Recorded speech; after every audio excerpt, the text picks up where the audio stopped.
Hi everyone, this is Travels with an Archaeologist. I'm the archaeologist, now let's get into the travels.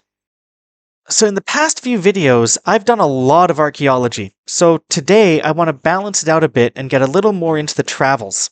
With that in mind, I've made a list of 10 archaeological sites around the world that are just as impressive as Stonehenge, the pyramids, or the Great Wall of China, but just don't get the same level of attention.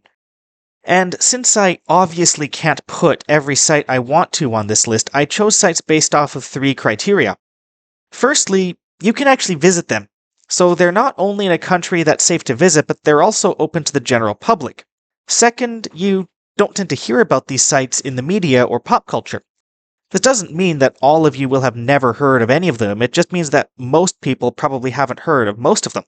And thirdly, honestly, the hardest criteria for me was that there's actually something to look at. See, as an archaeologist, I've been trained to look at things differently. When I look at this, I don't see outlines in the ground, I see a kitchen or a village.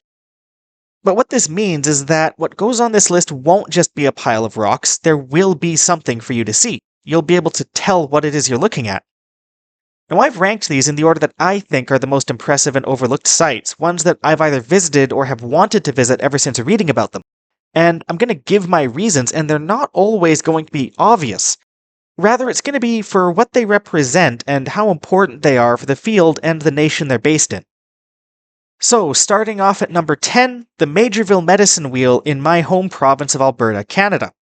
Canada has become a major tourist destination lately, especially as an alternative to the States.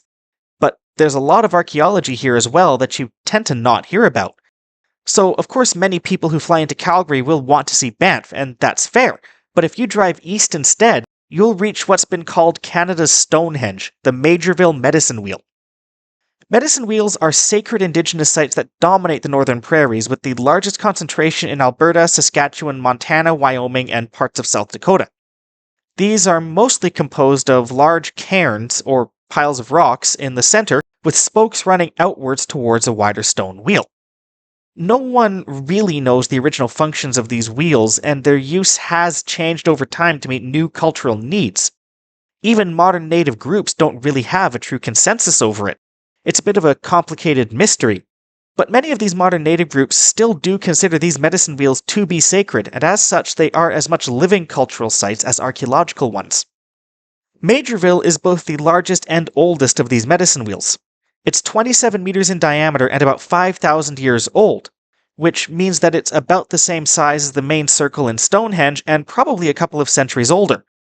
All medicine wheels had a long-term use, but Majorville has been especially long-lived as generations have added to the cairn over millennia, using not just stones but other objects believed to have a sacred meaning, such as arrowheads, sweetgrass, tobacco, clothing, and even ammonite fossils.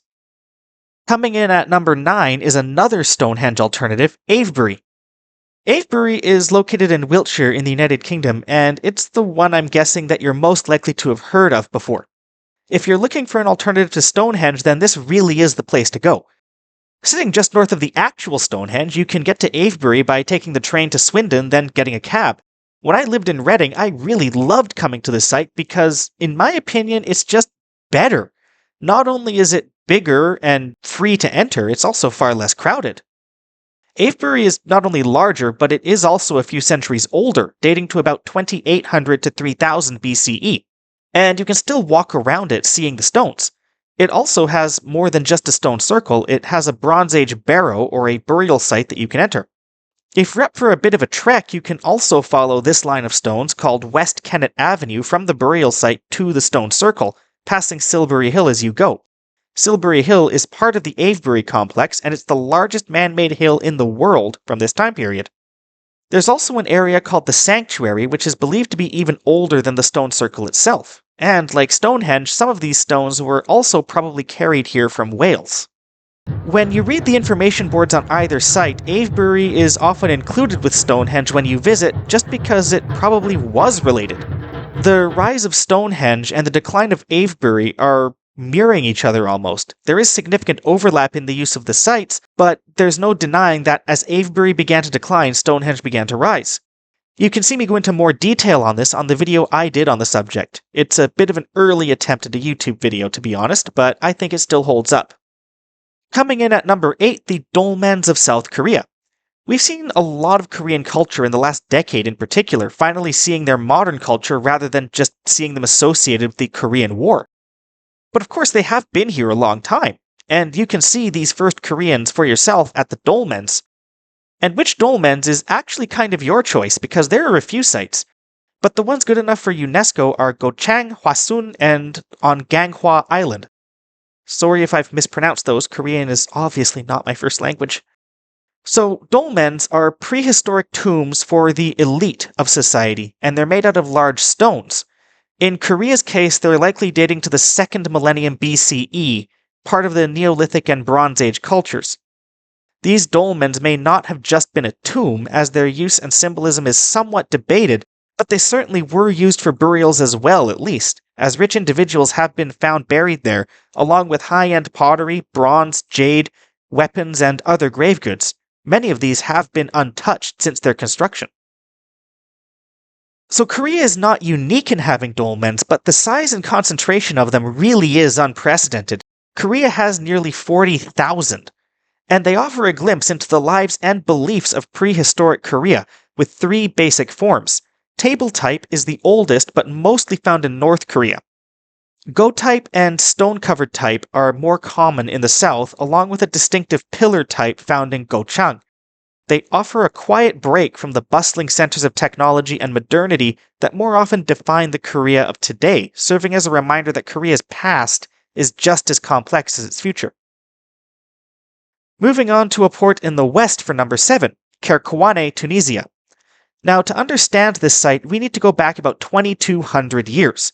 When the Roman Empire conquered Carthage in the Punic War, they took over the entire Carthaginian Empire. This included all of the Carthaginian ports.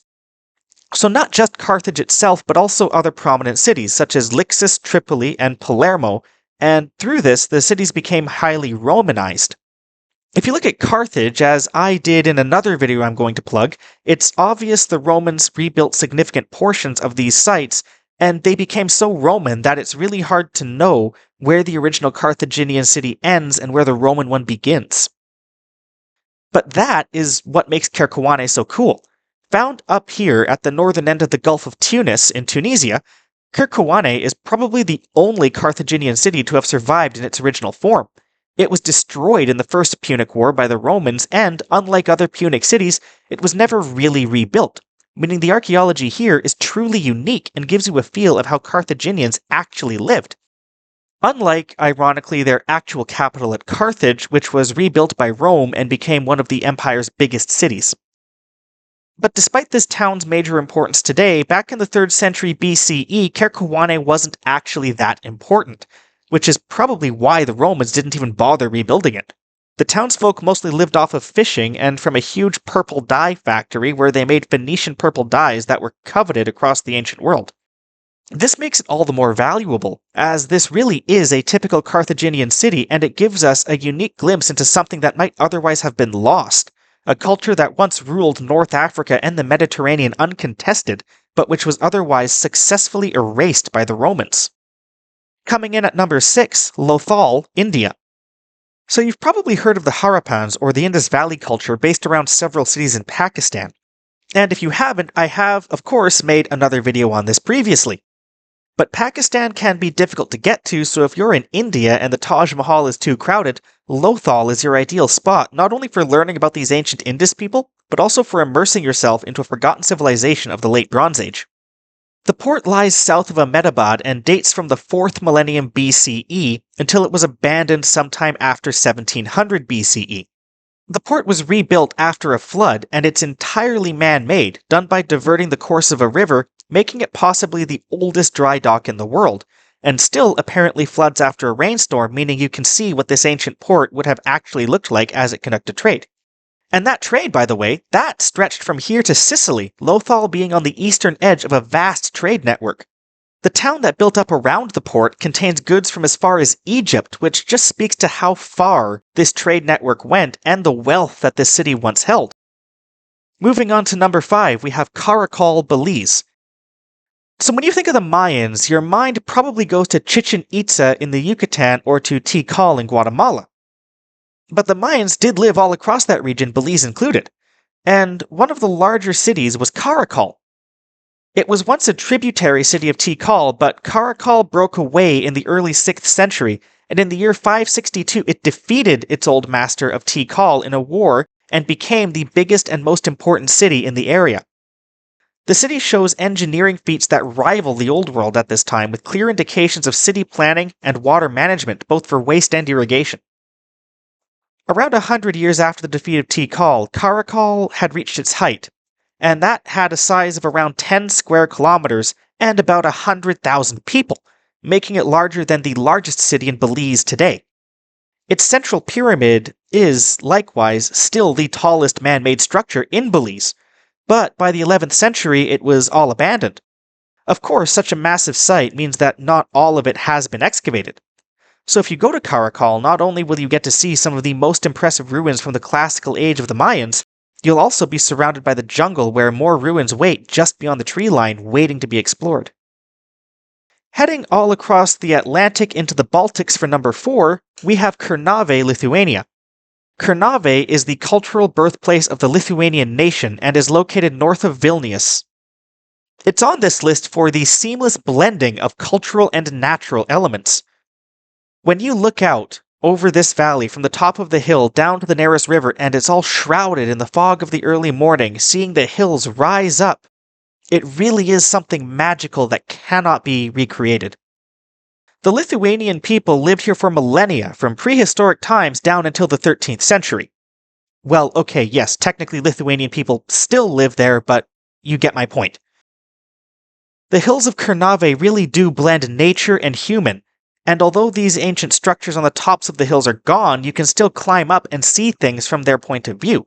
And I mean this literally as well. There's a recreation of a medieval village on the site. Now, in the 13th century, they didn't exactly abandon Kernavė, not as a habitation site, but they did abandon it as a capital, and the people converted to Christianity. Prior to this, the ancient pagan religion was tied very deeply to nature, and Kernavė in particular is one of Europe's forgotten origin stories. It might not be as well known as Athens, Rome, or London, but a very big nation grew out of here too. It encompassed half of Eastern Europe at its height.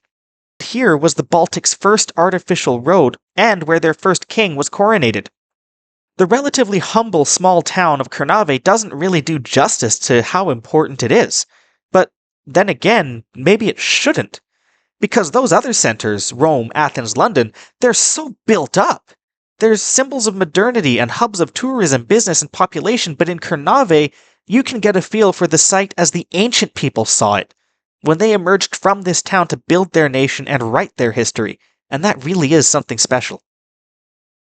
Going from the north to the far south at number 3, the Kakadu rock art in Australia.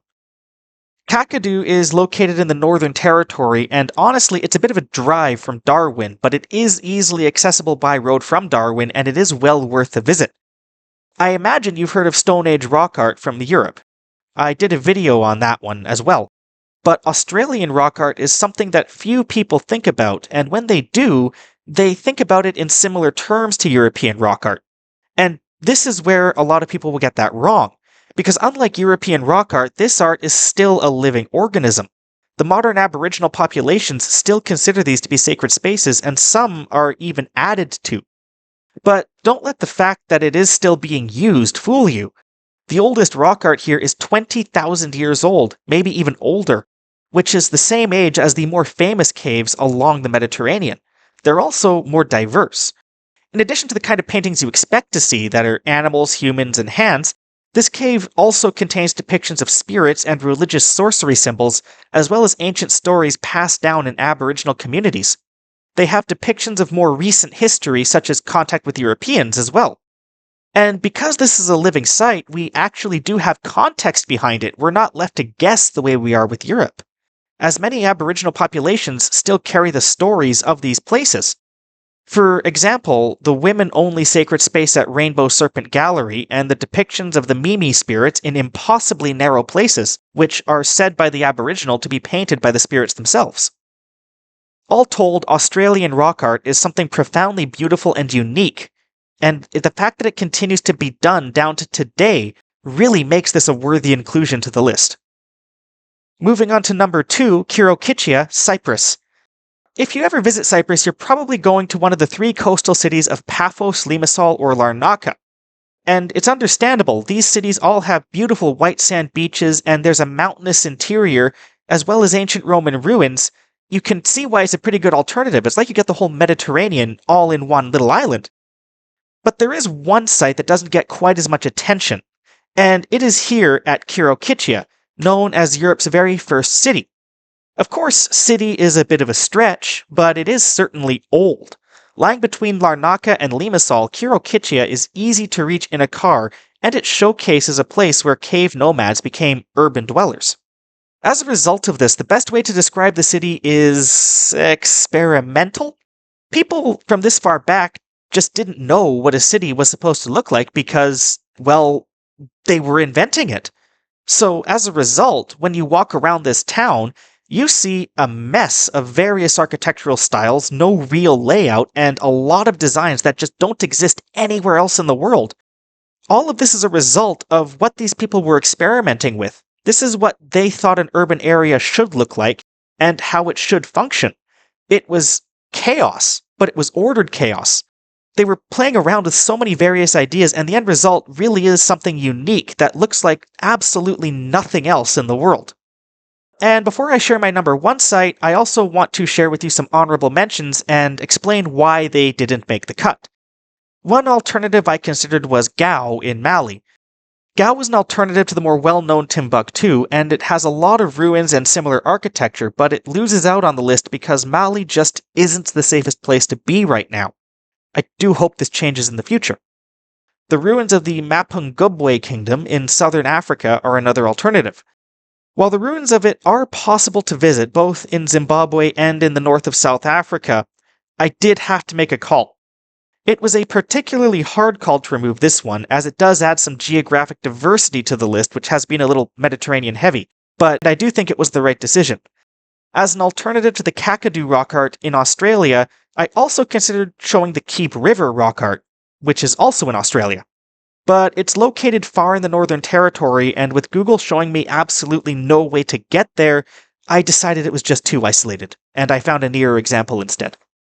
So, site number 1, what did I choose? That would be in South America, Caral Supe, Peru. So, you've almost certainly heard of Machu Picchu in Peru as the center of Incan culture, but if you're looking for where these great Peruvian civilizations began, Caral is the one that's the most fascinating and underrated city to visit. And that's because this is where human civilization began. That's right, it is one of 6 places on Earth that has that distinction. You've heard of Sumer and Egypt. I've already discussed the Indus. You almost certainly know about China and the Mesoamericans, but Peru is largely unheard of in the public consciousness, and most people really only know anything about the Incans if they know anything at all. But Caral represents the earliest phase of civilization in South America, at least as far as it's still possible to visit. Visiting it can be a little bit of a hike, but it is well worth it. The city was established sometime around 3000 BCE, and Caral has remained largely untouched by later civilizations and looters, partially due to luck and partially due to geography. In Caral, we also see the erection of stone pyramids. However, they are different in style and architecture from those in Egypt, so no, conspiracy theorists, no, I will not be having it. No aliens here.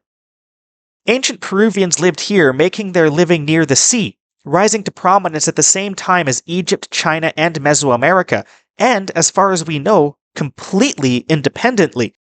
They had no ceramics, but they did have a lot of textiles. The textile industry was huge and really important. Textiles were made on an industrial scale, and here we see the first instances of quipus knots, believed to be a form of writing that was used by the Incas 4,000 years later. It also had agriculture, but seems to rely on maritime resources for its own survival. And yet, it does differ from other cradles of civilization. Caral, for example, had no defensive walls, and no weapons have ever been found on site, suggesting that the city was perfectly peaceful. Or maybe they counted on the desert to be their best defender. Even so, they had a wide trade network, so they obviously had visitors. Among the items they would trade were pet macaws and squirrel monkeys, so they weren't developing in isolation. Their structures seem to have been designed to withstand earthquakes, and it shows a level of development that's roughly equal with what we see in other parts of the world at the time. A drought occurred around 2000 BCE and it left the city abandoned, but other cities emerged in its place, likely from survivors who fled Corral. From there, they expanded and grew civilization across South America, eventually leading to the Grand Incan Empire of historical records. It's a lengthy legacy, it's as old as Egypt, and it's waiting for all of us in the middle of the Peruvian desert. So, there you go. That's my list of 10 archaeological sites you can visit that I think are underrated or not generally known about. Let me know what you think of this video, like, subscribe, comment, you know the drill, what all the YouTubers do. Anyway, until next time, I'm the Archaeologist, and this has been The Travels.